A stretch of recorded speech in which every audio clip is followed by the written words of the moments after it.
leaders meeting just to give a notice of intention that I'm running for the highest office in the land, that is the presidency, to request their support and to also ask for support for the People's Liberation Party. So we came to discuss, to give that notice. You have heard the resolution of the meeting, and these are leaders from all sectors. They are going to take this message down, but I'm also ready, able and willing. I'm going to go to every ward, to every nook and cranny, taking the same message and discussing. We are out to mobilize, not just Kirinyaga, but the country. But charity begins at home. That's why we were here today. Yeah. Maybe you want to differentiate from the current regime. Maybe what is the problem with the current regime? I don't think we are set with talking about the problem, but I will say that the major problem we have in Kenya is bad governance. Bad governance where impunity is the order of the day. It is like Dr. Ruto kept down the Bible together with the Constitution. We do not see any signs of a regime that follows the rule of law.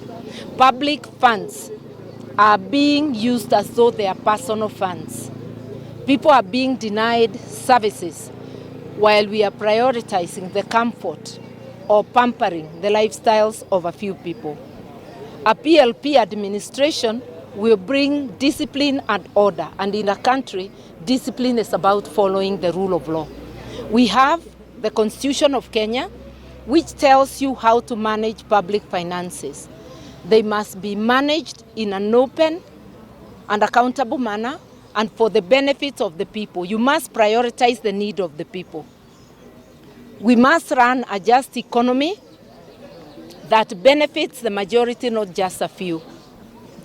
We must relieve people from the burden of over-taxation. Taxation is not supposed to be a punishment. It's a contribution for running the country and for supporting services that people need. We need to return to the basic principles of taxation, taxing people what they can afford, not taxing them to punish them and take away their ability from being able to manage their lives. And we must give them services that are commensurate with the taxes they paid. I keep repeating that in the Kibaki administration, of which I was a member, the government did not raise taxes. It just better managed what was raised, made sure people paid their taxes, and made sure that we prioritize the needs of the people. There was development, and there was better service to the people without having to raise taxes. We would also make sure that we take away the burden of education from the parents by ensuring that the taxes that you pay can give our children universal education from the lowest level to the highest. Health must be universal. In all public funded hospitals, people must be able to access not just health service, but quality health services. And this is possible. I keep on giving the example of Cuba. Cuba is not an economic giant, but there is universal health care and there is universal education throughout the life cycle of the people. It is possible here. Our problem is how we manage our resources. The appetite for borrowing is killing our economy. The government is competing with the ordinary person borrowing from the banks. And the banks opt for the government because they are paying a big premium. That means there is no money for business, and those who dare take loans, the interest is so high, they end up not being able to repay.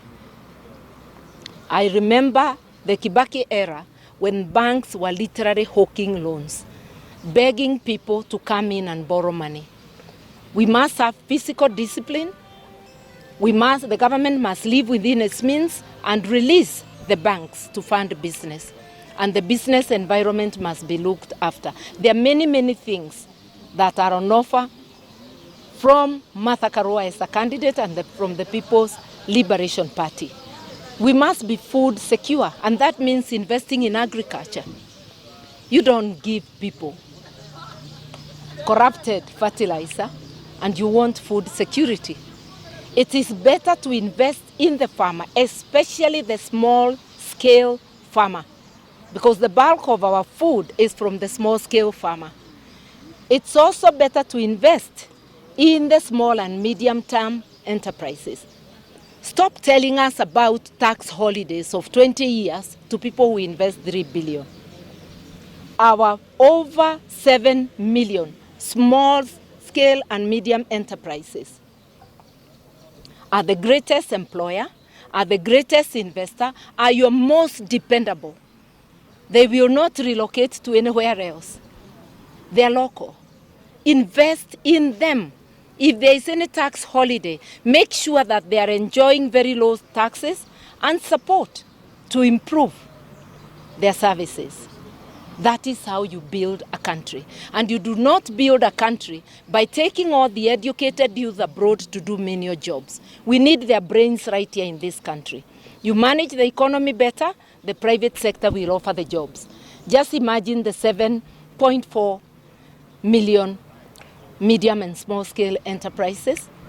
If the business environment was good and each added their workforce by 2, those are 15 million jobs. Our graduates, our educated youth, I want to tell you there is hope. But we must invest in good leadership for all these things to come. And I believe I have the qualifications and the ability to compete with my brothers and emerge the candidate of choice. I also believe that collectively we have the ability to make the People's Liberation Party the party of the moment and the party of choice for Kenyans.